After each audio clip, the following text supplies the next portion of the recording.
ബാംഗ്ലൂരിലെ മോഹൻജി ഫാമിലി വേറൊരു മെമ്പറാണ് ശാലിനി. അപ്പൊ ശാലിനി ഇവരുടെ അടുത്ത് തന്നെയാണ്. ഇവര് മൂന്നുപേരും ഭയങ്കര കൂട്ടാണ്. അപ്പൊ ശാലിനി ഇന്ന് വന്ന് ഞങ്ങളെല്ലാം ഒരു വിജയദശമിയായിട്ട് പവർ ഓഫ് പ്യൂരിറ്റി മെഡിറ്റേഷൻ ഒക്കെ ചെയ്ത് ആ ഒരു എനർജിയിൽ ഇരിക്കുകയാണ്. ശാലിനിയുടെ ഭർത്താവിന് ഈ പവർ ഓഫ് പ്യൂരിറ്റി മെഡിറ്റേഷനെ പറ്റി ഒന്നും അറിയില്ല. അപ്പോൾ അന്ന് ഇതിന് വേണ്ടിയിട്ട് ശാലിനി പുറപ്പെടുമ്പോൾ ചോദിച്ചു, നിങ്ങൾ അവിടെ എന്താ ചെയ്യാൻ പോകണം, ഇതിൻ്റെയൊക്കെ വല്ല ആവശ്യമുണ്ടോ എന്ന് ചോദിച്ച് ദേഷ്യപ്പെട്ടു. അപ്പോൾ ശാലിനി ഒന്നും പറഞ്ഞില്ല, ഒരു വിധത്തിൽ കൺവിൻസ് ചെയ്തിട്ടാണ് വന്നത്. പക്ഷേ പവർ ഓഫ് പ്യൂരിറ്റിയൊക്കെ ചെയ്ത് അവിടെ തിരിച്ചു ചെന്നപ്പോഴേക്കും ഹസ്ബൻഡിന് അന്ന് തന്നെ വലിയൊരു ഓർഡർ കിട്ടി. ഹസ്ബൻഡ് സെയിൽസിലാണ് വർക്ക് ചെയ്യുന്നത്. അപ്പോൾ ഒരു ഒറ്റ ഓർഡർ തന്നെ വലിയ ഒരു എമൗണ്ടിൻ്റെ കിട്ടിയ ആൾക്ക്. അതോടുകൂടി വളരെ സന്തോഷം. അവിടുത്തെ ഒരു എനർജി വളരെ നല്ലതാണ് കേട്ടോ, നല്ല ബ്ലിസ്ഫുള്ളായിട്ടുള്ള എനർജിയാണ്, നല്ലതാണ് എന്ന് പറഞ്ഞു എന്ന്. അപ്പോൾ വിജയദശമിയായിട്ട് നല്ലൊരു റിസൾട്ടാണ് നമ്മുടെ ഈ ഒരു മെഡിറ്റേഷനും സത്സംഗമെല്ലാം കഴിഞ്ഞപ്പോൾ ശാലിനിക്ക് ഉണ്ടായത്. നമുക്ക് ശാലിനിയുടെ വാക്കുകളിലേക്ക് പോകാം, എങ്ങനെയാണ് ഇവിടേക്ക് എത്തിയതെന്ന്. വീഡിയോസ് ആദ്യം എല്ലാം യൂട്യൂബ് വഴിയാണ് വീഡിയോസ് കാണാൻ. അപ്പോൾ അങ്ങനെ കാണാൻ തുടങ്ങിയപ്പോൾ അങ്ങനെ മെല്ലെ മെല്ലെ ഞാൻ നാമം ജപിക്കുക അങ്ങനത്തെ, അതുപോലെ സായി സച്ചിന്റെ ബുക്ക് ഞാൻ വാങ്ങിച്ച് വായിക്കാൻ തുടങ്ങി. പിന്നെ ബാബയുടെ കാര്യങ്ങൾ അറിയാൻ വേണ്ടിയിട്ട് അവരുടെ ഈ മറാഠി വീഡിയോസ് ഉണ്ടാവും, ഹിന്ദിയിലേക്കും ഇംഗ്ലീഷിലേക്കൊക്കെ ട്രാൻസ്ലേറ്റ് ചെയ്യുന്നത്, അതൊക്കെ നിറയെ കാണാൻ തുടങ്ങി.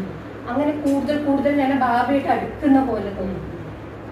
ഒരു പ്രാവശ്യം എന്താണ്ടായി വെച്ച് കഴിഞ്ഞാൽ, എന്നോട് ആരും അറിയില്ല, നമ്മളൊരു നെയ്ബറാണെന്ന് ഒരു ബാബ ഭക്തനെ അവർ പറഞ്ഞു, വ്യാഴാഴ്ച അവർ ബാബയ്ക്ക് പ്രസാദം വെക്കും, വിളക്ക് കൊടുക്കും, കത്തിച്ച് പൂവൊക്കെ വെക്കും എന്നുണ്ട്. അപ്പം അങ്ങനെ പെട്ടെന്ന് ഒരു വ്യാഴാഴ്ച ഞാനത് സ്റ്റാർട്ട് ചെയ്യാമെന്ന് വിചാരിച്ചു. അങ്ങനെ ഞാൻ 2 മാസം അടുപ്പിച്ച് ഞാൻ എല്ലാ വ്യാഴാഴ്ചയും ബാബയ്ക്ക് ഞാൻ ആദ്യം എണീറ്റ് കഴിഞ്ഞാൽ കുളിച്ചിട്ട് വിളക്ക് കത്തിച്ചിട്ട് 2 പൂ ബാബയ്ക്ക് ഞാൻ സമർപ്പിച്ച് വെക്കാറുണ്ട്. പക്ഷേ ഒരു വ്യാഴാഴ്ച എന്താ പറ്റിയെന്ന് വെച്ച് കഴിഞ്ഞാൽ, തലേ ദിവസം ഞാൻ പൂ ഓർഡർ ചെയ്യുക ചെയ്യാം. പിറ്റേ ദിവസം എന്തോ ഒരു കാരണം എനിക്ക് കിട്ടിയ പൂക്കളൊക്കെ ഭയങ്കര വാടിയ പൂക്കളായിരുന്നു. അതിൽ ഒരു പൂ മാത്രം നല്ലൊരു ഇതായിട്ടുള്ളൊരു പൂവുണ്ടായിരുന്നു, നല്ലൊരു. അപ്പം എനിക്ക് വാടിയ പൂ വെക്കാൻ ഒരു ബുദ്ധിമുട്ടുള്ള കാരണം ഞാനത് ആ ഒരു പൂവെ ബാബയ്ക്ക് മുന്നിൽ ഞാനത് വെച്ചു. പക്ഷെ എന്താ സംഭവിച്ചതെന്ന് വെച്ച് കഴിഞ്ഞാൽ, എനിക്ക് നല്ല ഓർമ്മയുണ്ട് ഞാൻ ഒരു പൂവേ വെച്ചിട്ടുള്ളൂ എന്നുള്ളത്. പക്ഷെ അന്ന് എന്താ അറിയില്ല, വൈകുന്നേരം ആകുമ്പോൾ ഞാൻ ബാബയുടെ ഫോട്ടോന്റെ മുമ്പിൽ 2 പൂ കണ്ടില്ല. എനിക്ക് നല്ല ബോധമുണ്ട് ഞാൻ ഒറ്റ പൂ വെച്ചിട്ടില്ല. അപ്പം ഞാൻ കുട്ടികളോടൊക്കെ എൻ്റെ മക്കളോടൊക്കെ ഞാൻ പറഞ്ഞു. പക്ഷെ അവർക്കൊന്നും അങ്ങനെ ബാബയിലൊന്നും അങ്ങനെ വലിയൊരു വിശ്വാസമൊന്നുമില്ല. അപ്പം അവർ പറഞ്ഞു, അമ്മയ്ക്ക് തോന്നിയതാണ്, ഇങ്ങനെ പലതും തോന്നും എന്നൊക്കെ പറഞ്ഞ് അവർ ഇതാണ്. പക്ഷെ എന്തോ നമ്മുടെ വിശ്വാസത്തിൽ അത്രേ ഉള്ളൂ. അപ്പൊ അതിനുശേഷം എനിക്ക് ശരിക്കും പറഞ്ഞാൽ ആ ഒരു ദിവസം എൻ്റെ ജീവിതത്തിൽ ഞാൻ മറക്കില്ല. ഞാൻ കുറേ നേരം ഇരുന്ന് കരഞ്ഞിട്ടുണ്ട്. ശരിക്കും പറഞ്ഞാൽ എൻ്റെ പ്രാർത്ഥന ബാബ അവിടെ കേട്ടു എന്നുള്ളത്. പക്ഷെ ഞാൻ ആരൊക്കെയോ ഞാനിങ്ങനെ പറഞ്ഞ് മനസ്സിലാക്കാൻ ഞാൻ നോക്കി, നടക്കില്ല. നമുക്കുള്ള എക്സ്പീരിയൻസ് നമുക്കിടെയാണ്. നമ്മുടെ ബാബ ഡിവോട്ടീസിനോട് പറഞ്ഞാൽ അവർക്ക് മനസ്സിലാവും, കാരണം അവർ മിറാക്കിൾസ് കണ്ടും കേട്ട് അവർക്ക് അറിയാം ഇതൊക്കെ നടക്കുന്നു. പക്ഷെ ഇത് വിശ്വാസം ഇല്ലാത്തവരോട് പറഞ്ഞ് നമ്മുടെ വിശ്വാസം കൂടി അവർ ഇല്ലാണ്ടാക്കുന്നല്ലാതെ അത് പറയരുതെന്ന് പറയുന്നത് അതുകൊണ്ട് അതാണല്ലേ. അപ്പൊ അന്ന് എനിക്കിത് അറിയില്ലല്ലോ. ഞാൻ ആ പൂക്കളൊക്കെ ഞാൻ ഇപ്പോഴും അവിടെ എടുത്തു വെച്ചിട്ടുണ്ട്, ഒരു ബോക്സിൽ ഭദ്രമായി സൂക്ഷിച്ചിട്ടുണ്ട്. അത് ഫസ്റ്റ് എക്സ്പീരിയൻസ്.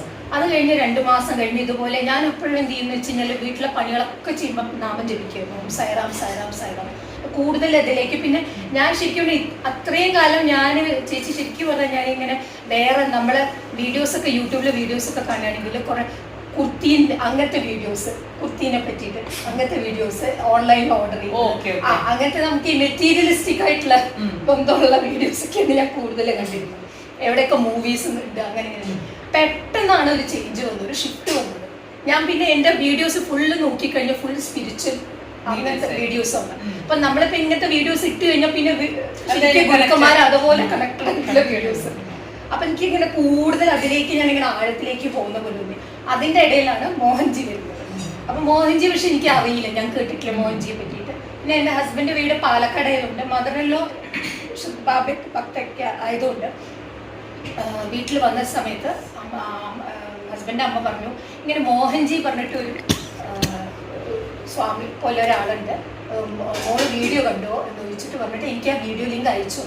അപ്പൊ ഞാനത് അങ്ങനെ കൂടുതലായിട്ടൊന്നും ശ്രദ്ധിച്ചില്ല. ഞാനത് കണ്ടു, ഞാനത് അങ്ങനെ ഇഗ്നോർ ചെയ്തു. എനിക്ക് അങ്ങനെ ഒരു ആ സമയത്ത് ഒരു ബാബയിലാണല്ലോ അങ്ങനെ.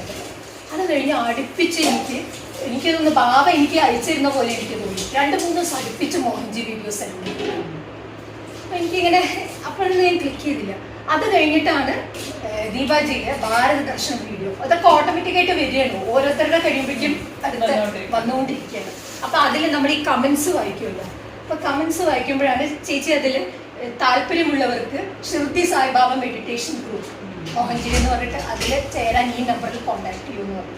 അതെനിക്കൊന്ന് 2024 മാർച്ച് ഏപ്രിലാണ്. അന്ന് ഞാൻ ചേച്ചിയെ വിളിക്കും, മെസ്സേജ് ഇട്ടു ചേച്ചി. അപ്പൊ എനിക്കൊന്ന് ചേച്ചി കൊടൈക്കനാൽ എന്തോ ട്രിപ്പിന് പോയിരിക്കുകയാണ്. ചേച്ചി 2 ദിവസം കഴിഞ്ഞിട്ടാണ് വീട്ടിൽ വന്നിട്ട്. അപ്പൊ എനിക്ക് ഭയങ്കര ടെൻഷനായി, എന്നെ ആഡ് ചെയ്യില്ലേ, എനിക്ക് അതിനുള്ള അർഹതയുണ്ട്, അങ്ങനെയൊക്കെ നമുക്ക് കുറെ തോന്നുമല്ലോ. ഞാൻ കരയാനൊക്കെ തുടങ്ങി, ഭയങ്കര ഇതായി. പക്ഷെ ചേച്ചി എന്നെ അന്ന് ആ ഗ്രൂപ്പിൽ ആഡ് ചെയ്തില്ലേ, ആ ഒരു സന്തോഷം. ഗ്രൂപ്പിൽ ആഡ് ചെയ്യുന്നല്ല, പക്ഷെ എന്തോ ഒരു ശരിക്കും ഞാൻ എന്താ പറയാ, ഞാന് വല്ലാത്തൊരു എനിക്ക് ഒരാളോടും പറയാനും എക്സ്പ്രസ് ചെയ്യാൻ പറ്റുന്നില്ല.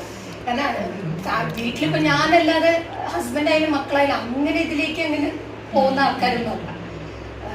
ബാബ, പ്രത്യേകിച്ച് ബാബ, മോഹൻജി, അതൊന്നും അങ്ങനെ ഭയങ്കര. പക്ഷെ അത് അക്സെപ്റ്റ് ചെയ്ത് കിട്ടുന്നത് നമ്മുടെ ഏറ്റവും വലിയ ബ്ലെസ്സിങ്ങുമാണ്.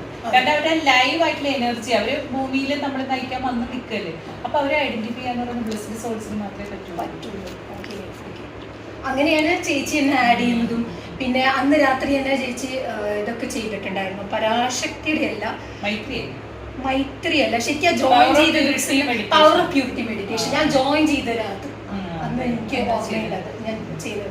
അപ്പൊ അതൊക്കെ എനിക്ക് ഭയങ്കര ഒരു, നമ്മൾ ജോയിൻ ചെയ്ത ഉടനെ എനിക്ക് ആ മെഡിറ്റേഷൻ എക്സ്പീരിയൻസ് അതൊക്കെ ഒരു പ്രത്യേക ഒരു ആ സമയത്ത് ഒരു ഫീല് നമുക്ക് ഒരാളെ പറഞ്ഞറിയിക്കാൻ പറ്റില്ലല്ലോ. പിന്നെ എനിക്ക് തോന്നുന്നു ഞാൻ മെല്ലെ മെല്ലെ മാറുന്ന ഉള്ളിൽ നിന്ന് എനിക്ക് തോന്നി. പൊതുവെ കുറച്ച് ഭയം കൂടുതലാണ്. ഭയങ്കര കൂടുതൽ കുറച്ച് ഭയം ഒന്നല്ല, ഭയങ്കര ആൻസൈറ്റി ഇഷ്യൂസ് അതൊക്കെ ഉള്ളതാണ്. പക്ഷെ അതൊക്കെ എനിക്ക് ശരിക്കും പറഞ്ഞാൽ ദീപാജി എനിക്ക് ഗ്രൂപ്പില് വോയിസ് കേൾക്കുമ്പോൾ എനിക്ക് മോഹൻജി ദീപജിലൂടെ ഇങ്ങനെ പറയുന്ന പോലെ എനിക്ക് ഇടയ്ക്ക് തോന്നാറുണ്ട്. ഇടയ്ക്കെന്നല്ല, മിക്കവാറും എനിക്ക് തോന്നാറുണ്ട്. ശരിക്കും ഞങ്ങൾക്ക് ചേച്ചിയുടെ വാക്ക് എന്ന് പറയുന്നത് ഭയങ്കര സ്ട്രെങ്ത് ആണ്. പ്രത്യേകിച്ച് ഞാൻ എൻ്റെ എക്സ്പീരിയൻസ് ആട്ടോ പറയുന്നത്, എനിക്ക് ബാക്കിയുള്ളവരെ അറിയില്ല. അത് ഞാൻ എന്തായാലും ഞാനത് ചേച്ചി കാരണമാണ് ഞാൻ ഇതിലേക്ക് എത്തിയത് തന്നെ. അപ്പം അന്നത്തെ ശാലിനി ഉണ്ട്,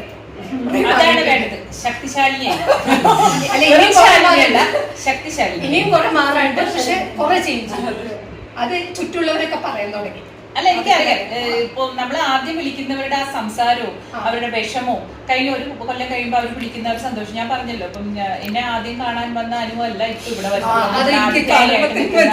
എന്തൊരു സന്തോഷമാണ് നമുക്കത് കാണുമ്പോൾ. അതല്ലേ നമുക്ക് വേണ്ടത്. അപ്പൊ അതാ പറഞ്ഞ എല്ലാവരും ശക്തിശാലിനികളായി മാറട്ടെ. പിന്നെ അത് കഴിഞ്ഞിട്ട് ഞാന് ഇങ്ങനെ ഗ്രൂപ്പില് സത്സംഗം നാട്ടില് മോഹൻജി നേരിട്ട് വരുന്നു.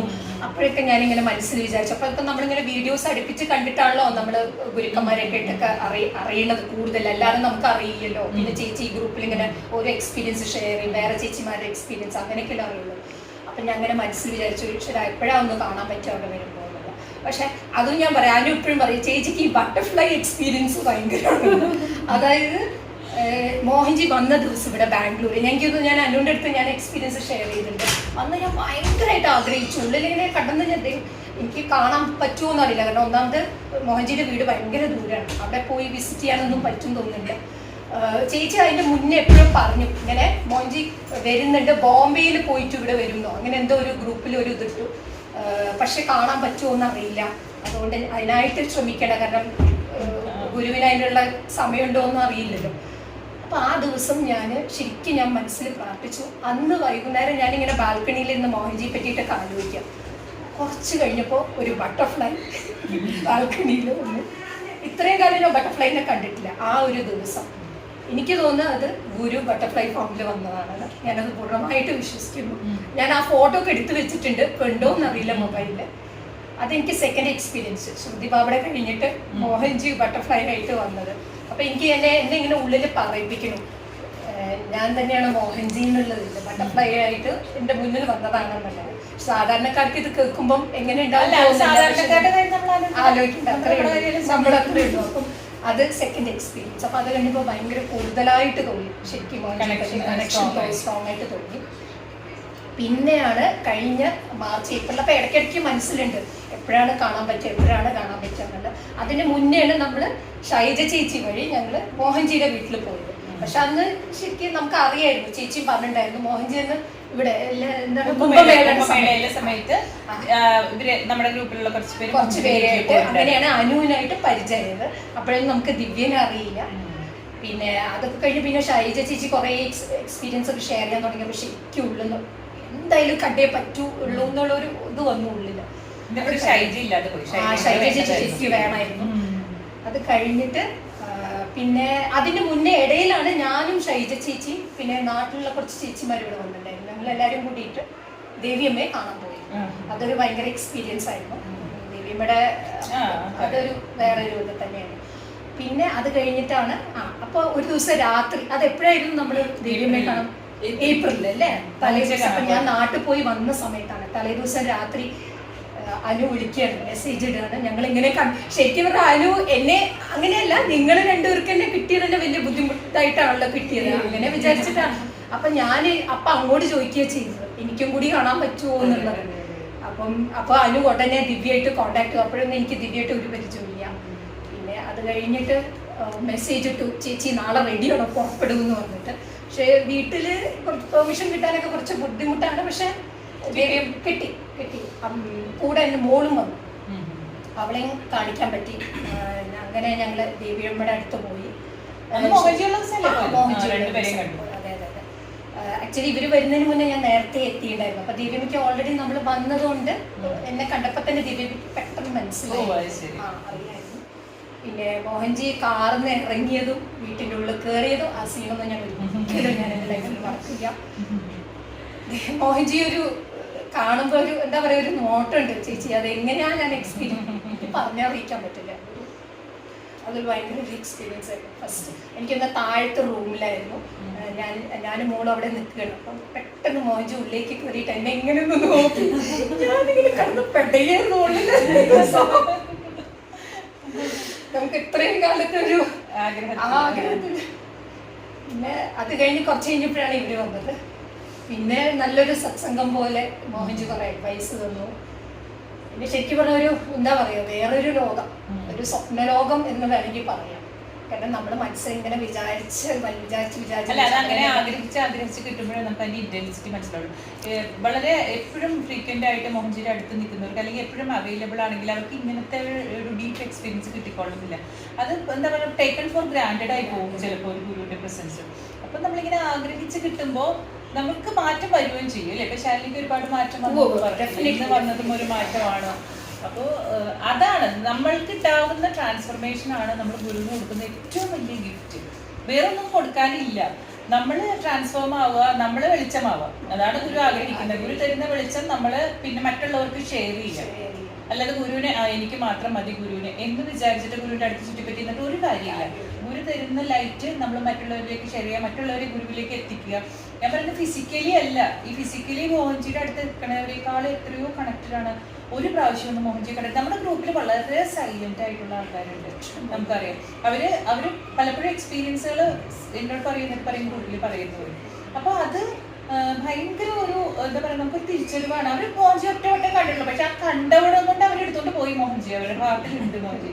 പിന്നെ അവർക്ക് മോഹൻജി കാണാനുള്ള സാഹചര്യങ്ങളില്ല, അല്ലെങ്കിൽ എന്തെങ്കിലും പ്രോഗ്രാമിൽ പങ്കെടുക്കാനുള്ള സാമ്പത്തികം ഇല്ല, പക്ഷെ അവര് മോഹൻജിയായിട്ട് കണക്റ്റഡ് ആണ്. അവർക്കൊരു ട്രാൻസ്ഫർമേഷൻ വന്നു. പിന്നെ അതാണ് മോഹൻജിക്ക് കൊടുക്കാവുന്ന ഏറ്റവും വലിയ ഗിഫ്റ്റ്. ഇന്ന് വിജയദശമി ദിനത്തില് നമുക്ക് ഇത്രയും പേർക്ക് ഒരുമിച്ച്, അതും വളരെ പെട്ടെന്നാണ് കേട്ടോ ഞങ്ങള് ഇവിടേക്ക് എത്തിയത്. പെട്ടെന്ന് പ്ലാൻ ചെയ്യാം, അങ്ങനെ നടക്കാറുള്ളൂ സാധാരണ. നമ്മൾ വലിയ പ്ലാനിങ് ഒന്നും നടത്തി നടക്കാറില്ല. അപ്പോൾ ഇങ്ങനെ വന്നു ഇവരെ 3 പേരും കണ്ടതിലും ഈ ഒരു എന്താ പറയാ സത്സംഗത്തിൽ പങ്കെടുത്തതിലും ഒരുപാട് ഞാൻ പ്രത്യേകം താങ്ക് യു നിങ്ങൾക്ക്. അനു, ദിവ്യ ചേച്ചി, അത് നല്ലൊരു ദിവസം, ബാബയുടെ ദിവസം കൂടിയാണ്. ബാബയുടെ ദിവസം എല്ലാം കൂടി ശരിക്കും നല്ലൊരു. അപ്പോൾ എല്ലാവർക്കും നന്ദി.